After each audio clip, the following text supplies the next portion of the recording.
We'll guide you through how to make a reel on Facebook. If you find this guide useful, then consider subscribing and liking the video. Reels are short form content and they're a great way of growing your account.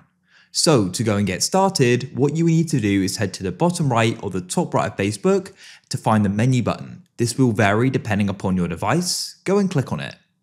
Then what you need to do is go to the top and there you've got your account, which you can go and click on. On your profile, go and scroll down. You need to go over to the right and select videos like so. And then you should see the option create a reel and we can get started. So what you can do is go and use one from your camera roll. You can select multiple if you wish as well.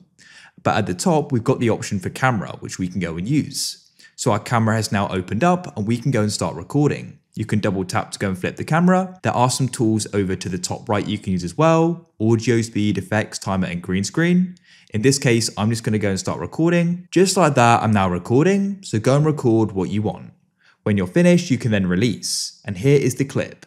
So what you can do is go and press the back button in the top left if you want, and you can then go and start recording another section as well. I'm not going to though. You can then go over to the right. You can go and add audio, reduce the noise, add text, effects, stickers, and you can save it.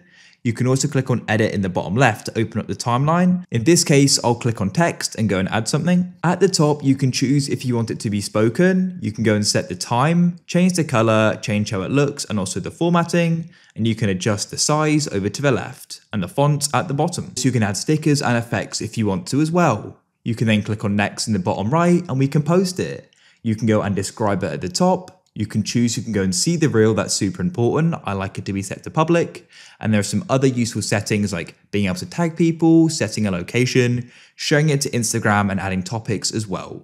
When you're ready, click on share now and it will go and be posted. Just wait for it to go and upload.